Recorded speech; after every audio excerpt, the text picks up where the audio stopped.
Magandang hapon po. Ako si Jose Gerumi Gabinete at ito ang report documentary ng Group 1.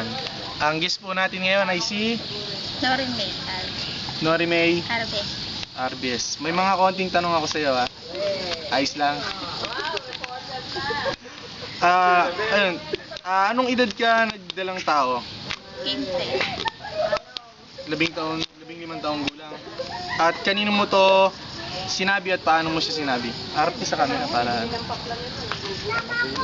magulang ko. Tsaka, paano mo siya sinabi sa mga magulang mo? Teka, sumusunod ako. Mahiya ka ba? Pahingin tubig? Tubig? Hindi, sige, diretso. Sige, okay lang yan, dire-dire. Paano mo siya sinabi sa mga magulang mo? Sinabi ko po na buntis ako. Ano naman naramdaman ng magulang mo? Ayos lang. Anong naramdaman mo?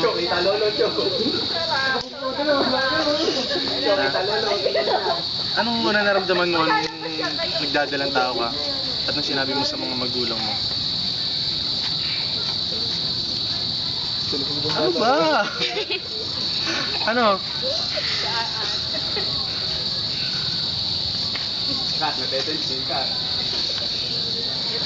Kat.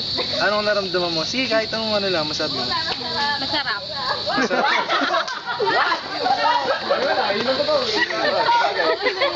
Ano yun eh?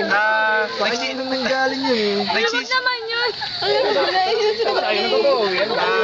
Nagsisi ka ba at naisip mo na ipalaglag ang iyong dinadalang anak? Hindi. So, anong paghahanda ang ginawa mo nung nabuntis ka? Nasubukan bang uminom ng makabuhay? Ay, hindi. Hindi. Anong mga paghahandang ginawa mo nung una? Tatay nung anak ko. Ha? Anong mga paghahandang ginawa mo nung hindi nagdadalang tao?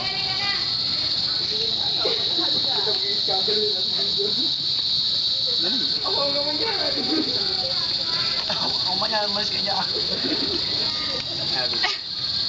Nahiya ka? Oh, ito na lang. Ano sa tingin mo ang dahilan bakit ka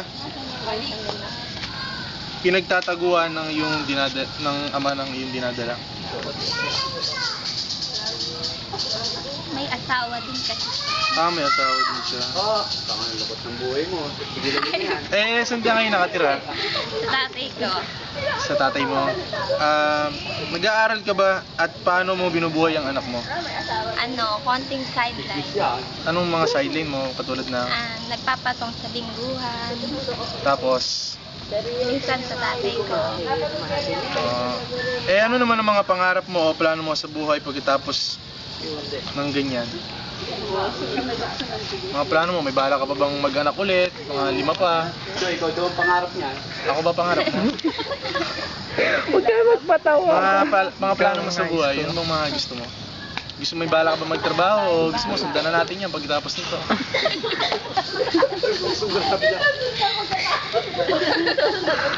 Ano? Ano mga plano mo? Magtrabaho.